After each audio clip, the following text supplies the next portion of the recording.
राजेंद्र ने कहा कि मंत्रिमंडल विस्तार में मौका मिलने की उम्मीद थी, लेकिन वह पार्टी फैसले का पूरा सम्मान करेंगे। उन्होंने मां का आशीर्वाद लिया और राज्य में सबसे अच्छी बारिश तथा सभी लोगों की सुख शांति की प्रार्थना की। ವರ್ಷ ಬರ್ತಿರ್ತೀನಿ ಆಷಾಢ ಮಾಸದಲ್ಲಿ ಬರುವಂಥದ್ದು ರೂಢಿ.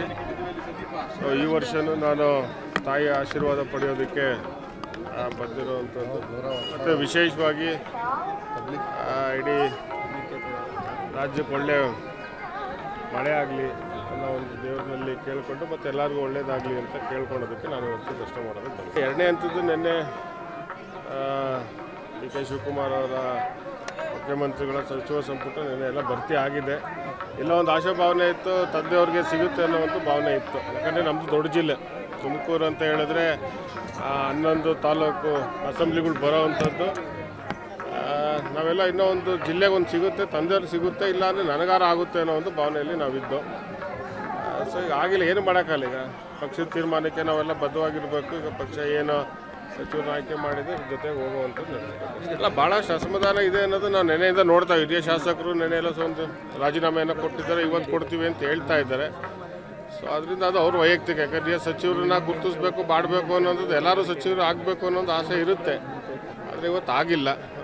ಸೊ ಅದರಿಂದ ಅದೇನು ಪಕ್ಷ ತೀರ್ಮಾನ ತಗೊಂಡು ಈಗ ಮುಖ್ಯಮಂತ್ರಿಗಳು ಇರ್ಬೋದು, ಮತ್ತು ಸಿದ್ದರಾಮಯ್ಯ ಸಾಹೇಬ್ರು ಇರ್ಬೋದು, ಪಕ್ಷದ ಅಧ್ಯಕ್ಷ ಮತ್ತು ನಮ್ಮ ರಾಷ್ಟ್ರೀಯ ನಾಯಕರುಗಳು ಯಾರೆಲ್ಲ ಬೇಸರ ಆಗಿದ್ದಾರೆ ಅದನ್ನು ಸರಿಪಡಿಸೋದಕ್ಕೆ.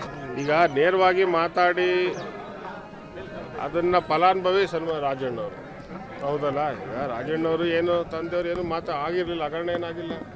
ಅದು ಅವತ್ತ ಸಂದರ್ಭದಲ್ಲಿ ಮಾತಾಡಿದಾಗ ಅದನ್ನು ಹೇಳ್ತಾ ಇದ್ದೀನಲ್ಲ, ನೇರವಾಗಿ ಮಾತಾಡುವಂಥದ್ದು, ಸತ್ಯವಾಗಿ ಮಾತಾಡುವಂಥದ್ದು ಇವತ್ತು ರಾಜಕೀಯದಲ್ಲಿ ಎಲ್ಲೋ ಒಂದು ಕಡೆ ತಪ್ಪು ಅಂತ ಅನ್ನಿಸ್ತಾ ಇದೆ.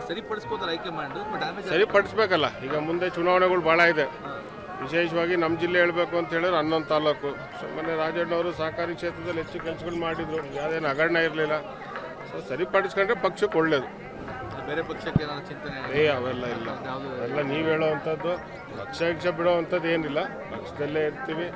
ಏನಿದ್ರು ಮನೆಯೊಳಗೆ ಫೈಟ್ ಮಾಡಲೇಬೇಕಲ್ಲ, ಮನೆಯಲ್ಲೇ ಇರ್ತೀವಿ, ಜೊತೆಗೆ